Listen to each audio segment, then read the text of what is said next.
The 9th of April, 1940. Under the code name Operation Weserübung, Nazi Germany invades Denmark and Norway. Strategically, Denmark's importance to Germany is as a staging area for operations in Norway.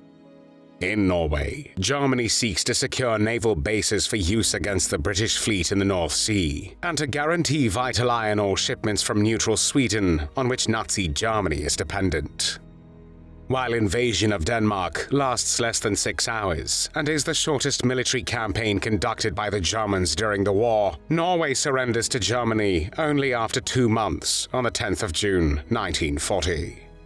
During the German occupation of Norway, the Gestapo, the Nazi secret police, plays a key role in maintaining control and terrorizing the local population.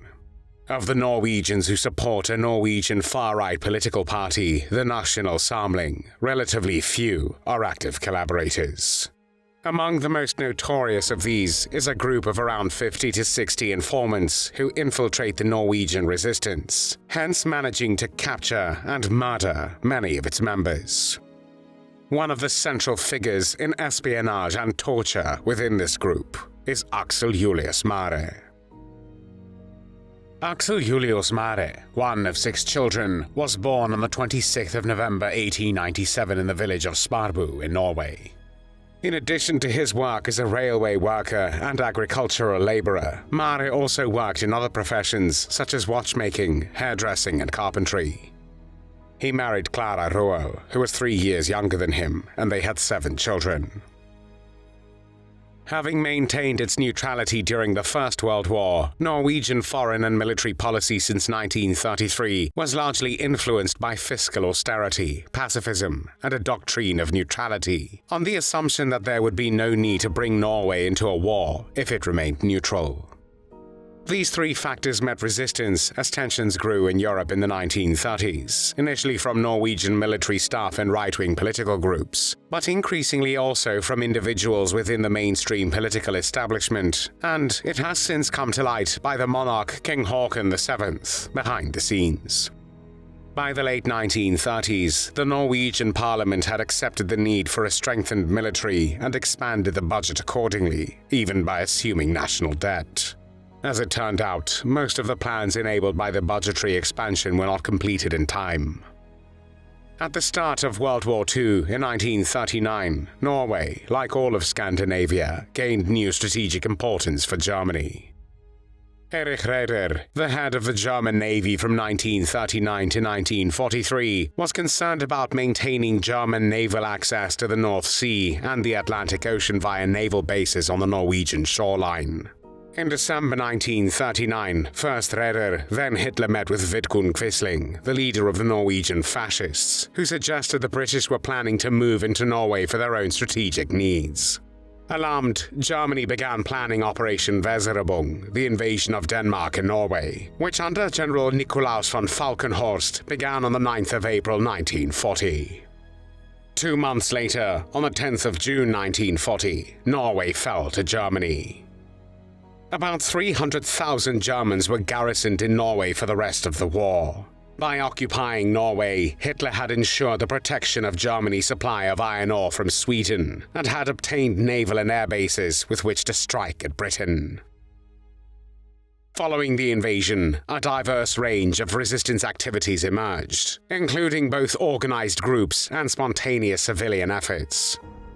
One of the most prominent organizations was Milorg, the military branch of the Norwegian resistance, which coordinated armed resistance and sabotage operations. Milorg's activities range from intelligence gathering and smuggling supplies to conducting guerrilla warfare and executing targeted sabotage missions against German infrastructure. Civilian efforts also played a significant role, engaging in non-violent resistance, such as spreading underground newspapers, organizing strikes, and maintaining communication with the exiled Norwegian government in London. The Norwegian resistance worked closely with the British Special Operations Executive, the SOE, an organization that supported local resistance movements and helped them conduct espionage and sabotage against Axis powers. Notable operations included the heavy water sabotage at the Vemork plant, which hindered German efforts to develop nuclear weapons. The resistance also assisted in the escape of Jews and other persecuted individuals from Norway to neutral Sweden. Despite facing severe repression, including arrests, torture, and executions by the Gestapo, the Norwegian resistance remained resilient. Their efforts significantly disrupted German operations, contributed to Allied intelligence, and bolstered national morale, ultimately playing a vital role in Norway's liberation. However, Aksel Maere chose to fight for the Germans. In August 1940, he first met Henry Rinnan, a Norwegian collaborator, who had been recruited by the Gestapo a few weeks earlier and gained a cover name, Lola. Shortly after their first meeting, Maere became Rinnan's informant. In January 1942, Henry Rinnan recruited 3 agents for his operations. The SD, the Nazi Party Intelligence Service, tasked Henry Rinnan with establishing a permanent intelligence group in February 1942 and gave the new organization the name Sonderabteilung Lola. This special unit, later known as the Rinnan Gang, as they all worked for Henry Rinnan, cooperated with the Nazi occupying forces, targeting the Norwegian resistance and using brutal methods such as torture and espionage. In May 1942, Maere became a member of this unit, which later consisted of around 50 to 60 Norwegian informants. Rinnan worked closely with the German security police in Trondheim, where his main contacts were German officers Walter Gemmeke and Gerhard Flesch, the commander of the security service and security police in Trondheim. The Rinnan Group was not formally a part of the SD until 1943, when Rinnan received a formal position within the occupation. Before this, he had reported on people in the resistance to Flesch and Gemmeke, so that these people were arrested, tortured, and possibly killed or put in concentration camps. From 1943, however, their activities were expanded to include torture, murder, and military action. From September 1943, the group had a base at Jonsvansveien 46 in Trondheim, which after the war became known as Gang Cloister. This base was equipped with cells and torture chambers in the basement, where several were killed under torture. The members of the Sonderabteilung Lola infiltrated the resistance movement by engaging people in conversation on buses, trains, in cafes, and other public places, encouraging them to talk about their attitudes towards the Nazi occupation. Having identified people who they thought were in the resistance, Rinnan's agents, of whom Aksel Maere was known as one of the most skilled provocateurs, worked to build trust with them and penetrate their networks. The Rinnan gang set up fake resistance groups whose members believed they were working for the right side, while in reality the groups were controlled by Rinnan, who was working for the Germans.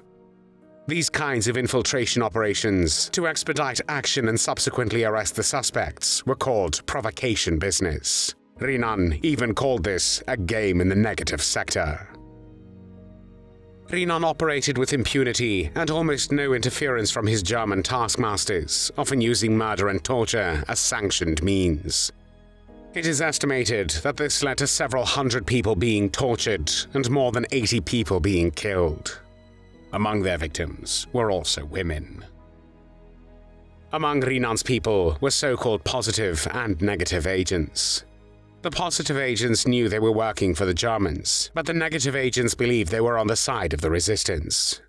Maere was one of the former. He was one of the central figures in Rinnan's activities and was involved in several tortures during interrogations.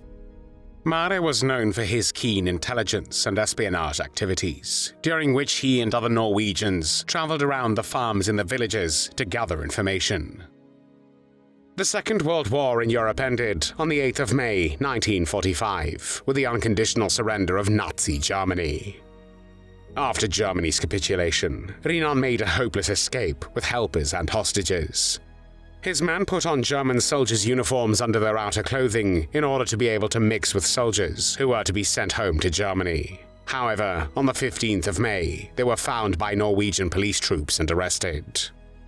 The legal purge against the Rinnan gang, which consisted not only of men but also of women, unfolded during 1945 and 1946.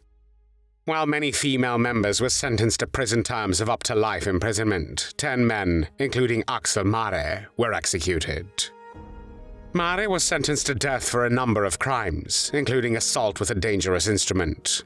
When he was executed on the 12th of July, 1947, at Kristiansten Fortress in Trondheim, he was 49 years old. There were no tears shed for Aksel Maere.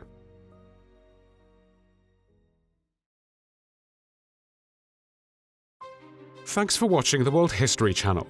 Be sure to like and subscribe, and click the bell notification icon so you don't miss our next episodes. We thank you, and we'll see you next time on the channel.